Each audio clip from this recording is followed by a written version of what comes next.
નમસ્તે દર્શક મિત્રો, આજે આપણે કાલચક્રમાં સવારમાં એક ગંભીર મુદ્દા પર ચર્ચા કરવી છે, કારણ કે ગુજરાતનું હિત એમાં રહેલું છે, ગુજરાતના લોકોનું હિત રહેલું છે, ખાસ કરીને અદાલતી કાર્યવાહી. અદાલતોમાં એટલા બધા કેસોનો ભરાવો થાય છે કે જેના કારણે લોકો પરેશાન થાય છે.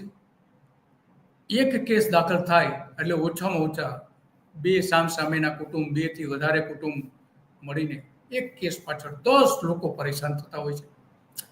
તો આવા અલગ અલગ પ્રકારના 30 લાખ જેટલા કેસનો ભરાવો ગુજરાતની અદાલતોમાં છે. અલગ અલગ પ્રકારની અદાલતો, તમામ પ્રકારની અદાલતો આવી જાય, એમાં કમિશન પણ આવી જાય, અને બીજી બધી નીચલી અદાલત થઈ લઈને જે અદાલતીય કાર્યવાહી કરે છે એ તમામ આવી જાય. આવા 30 લાખ કેસ છે. એનો મતલબ એ થયો કે ઓછામાં ઓછા 1.5 કરોડ લોકો આની પાછળ પરેશાન થાય છે અને એને ઝડપથી ન્યાય મળતો નથી. આ ચિંતા આપણે એટલા માટે કરવી પડે છે કે આપણે 2003માં એ વખતની સરકારે આપણને ખાતરી આપી હતી કે આ ઝડપી કેસ નું નિવારણ થાય અને એના કારણે લોકોને ન્યાય ઝડપથી મળવા લાગે. આ આપણે જોઈ શકીએ છીએ 22મી એપ્રિલ 2003ના રોજ આ જાહેરાત કરવામાં આવી હતી. મુખ્યમંત્રીની સૂચનાથી સરકાર પક્ષકાર હોય એવા અદાલતી કાનૂની વિવાદોના કેસમાં ઝડપી યોગ્ય નિરાકરણ લાવવા માટે દરેક વિભાગને સુનિશ્ચિત કાર્યવાહી કરવા માટે કહ્યું હતું. એને એટલા માટે કહ્યું હતું કે કાર્ય પદ્ધતિ ન હોવાના કારણે કેસનો ભરાવો થાય છે. યોગ્ય નિરાકરણ લાવવા માટેની સુનિશ્ચિત કાર્ય પદ્ધતિ આ અદાલતી વિવાદોના કેસોમાં કરવી જોઈએ. ઈ ગવર્નન્સના માધ્યમથી દરેક વિભાગ તેના હસ્તકના અદાલતી કાનૂની કેસોનો અગ્રતા ધોરણે કેટેગરી વાઇઝ પૃથ્થકરણ કરશે અને એનું નિરાકરણ લાવશે. આ સ્પષ્ટપણે ત્યારે આપણા મુખ્યપ્રધાન, એ સમયે મુખ્યપ્રધાન હતા નરેન્દ્ર મોદી, એમણે કહ્યું હતું. તો પછી શું થયું એ આપણે જાણીએ છીએ. પછી જે ખરેખર થવું જોઈતું હતું એ તો થયું જ નહીં. સરકારી વિભાગો પ્રજાના કેસોના નિવારણ માટેના અનેક વખત જાહેરાતો કરી છે, અનેક વખત. ત્યાં સુધી કહ્યું છે કે જે આજે કેસ દાખલ થાય એ 1 વર્ષ સુધીમાં એનું નિવારણ આવી જશે. આવું વિધાનસભામાં જાહેરાત કરેલી છે. એ વખતના કાયદા પ્રધાને જાહેરાત કરેલી છે. તો કેમ અત્યારે આવી પરિસ્થિતિ આજે આવીને ઊભી છે કે આટલા બધા મોટા પ્રમાણમાં કેસનો ભરાવો થઈ રહ્યો છે અને એ કેસના ભરાવાના કારણે પ્રજા પરેશાન થાય છે. આ પ્રજા પરેશાન શા માટે થઈ રહી છે? એના અનેક કારણો છે. એમાં છેલ્લા 10 વર્ષથી 30 લાખ ખટલા બાકી છે. 10 વર્ષથી જે બાકી હોય એવા અલગ અલગ ગુજરાતની વડી અદાલતથી લઈને બીજી બધી અદાલતો મળીને આ પ્રકારે આપણે જાણીએ છીએ કે 30 લાખ જેટલા કેસ ત્યાં પડેલા છે. અદાલતે બાદશાહ એટલે કે રાજાની કચેરી કહેવામાં આવે છે અદાલતની, જે આપણે એની વ્યાખ્યાઓ જોઈએ અલગ અલગ સ્વાર્થ જોડણી કોષથી લઈને ગાંધીજીએ જેને માન્યતા આપી હતી તો એ એટલા માટે કહેવામાં આવે છે. તો એનો મતલબ એ થયો કે રાજાની કચેરી આટલું જો અન્યાય કરતી હોય તો પછી એ રાજા આપણે ચૂંટીને મોકલીએ છીએ વડાપ્રધાન અને મુખ્યપ્રધાન તરીકે, તો એ કરે છે શું? સવાલ એ ઊભો થાય છે. ગુજરાતના ન્યાયાલયના કેસોમાં ઓછામાં ઓછા આદેશનો અમલ 25 વર્ષે આજે પણ અધૂરો છે.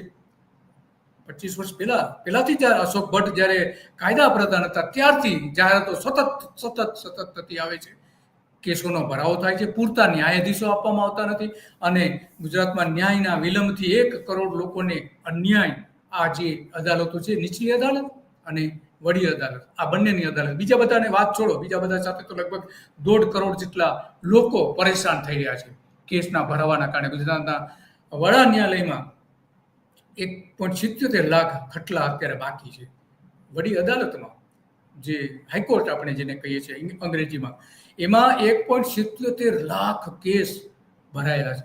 આજે ચર્ચા એટલા માટે આપણે કરીએ છીએ કે ગુજરાતની વડી અદાલતોમાંથી કેસનું ભારણ ઘટાડવા માટે આ ભારતીય જનતા પાર્ટીની 7 સરકારો આવીને ગઈ, પરંતુ એમાં ભારણ ન ઘટ્યું. એટલે ગુજરાતની આ વડી અદાલતના મુખ્ય ન્યાયમૂર્તિએ નક્કી કર્યું કે નહીં, પ્રજાને આપણે ન્યાય આપવો છે, ઝડપી ન્યાય આપવો છે, કારણ કે ન્યાયમાં વિલંબ એ અન્યાય છે.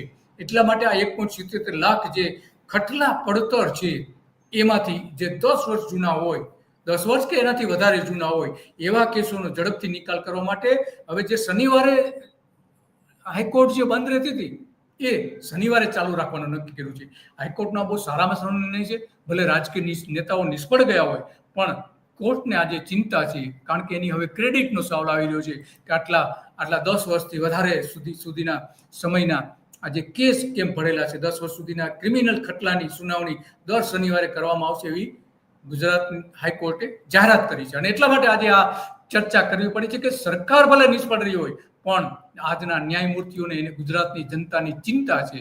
9 ડિવિઝન બેન્ચ અને 3 સિટિંગ જજની બેન્ચ કેસની સુનાવણી ચાલુ કરી દીધી છે. ખરેખર બહુ સારો નિર્ણય છે.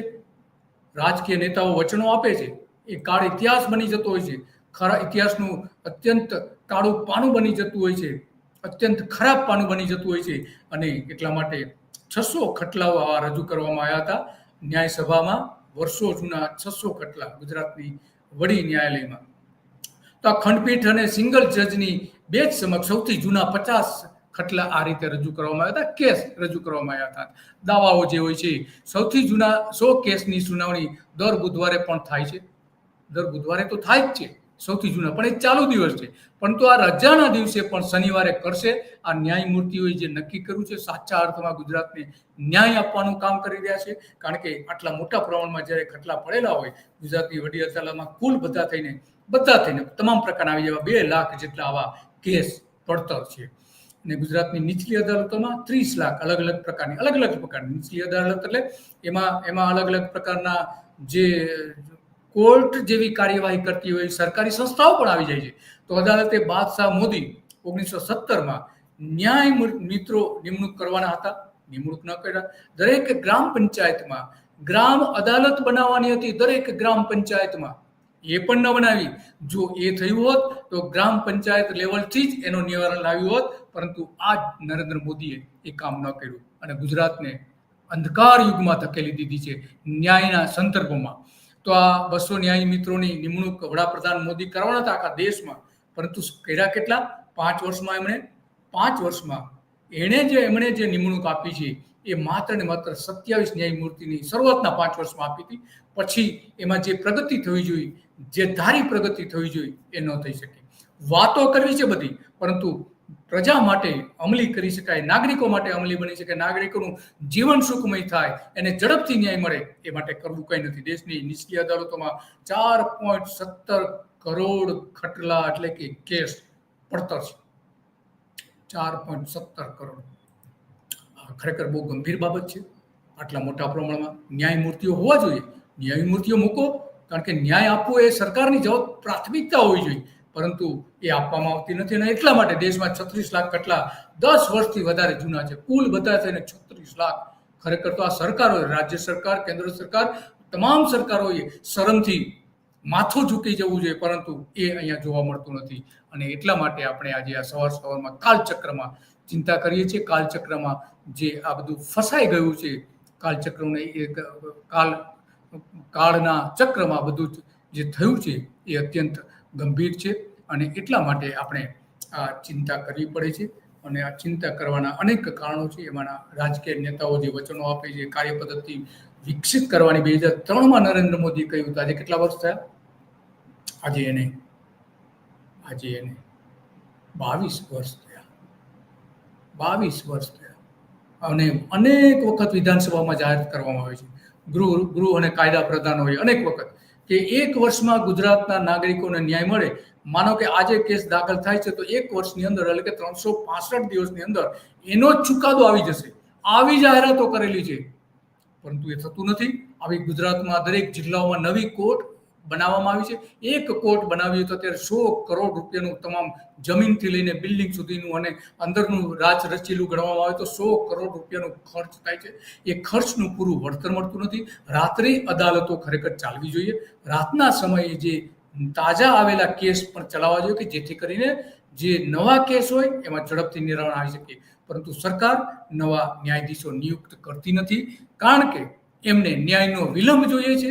એવા અનેક કેસ એવા છે કે જે વર્ષોથી આજે અદાલતમાં પડેલા છે.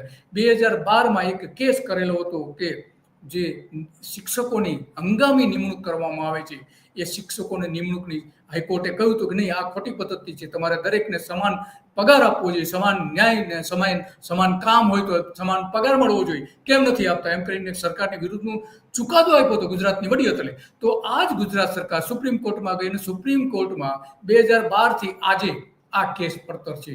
એક પણ ત્યાં ચલાવવામાં આવતો નથી. એ કેસ સરકારની ઈચ્છા નથી અને સુપ્રીમ કોર્ટની પણ ઈચ્છા ન હોય એવું દેખાઈ રહ્યું, કારણ કે એની સાથે ગુજરાતનું ભવિષ્ય જોડાયેલું છે. જો સારા શિક્ષકો મળે, સારા પગારથી શિક્ષકો મળે તો ગુજરાતના નાગરિકો માટે એ સારું શિક્ષણ પણ આપી શકે. તો આજે આટલું જ. આપણે કાળચક્રમાં એટલા માટે આપણે આ વાત કરવી હતી અને આ વાત કરવામાં આપણે ખાસ કરીને કે ગુજરાતનું જે એક કલંકિત પ્રકરણ છે એને દૂર કરવું જોઈએ આ જ રાજનેતાઓએ. પરંતુ આજે 35 વર્ષથી એક જ પક્ષની સત્તા હોવાના કારણે આપણને પૂરતો ન્યાય મળી શકે.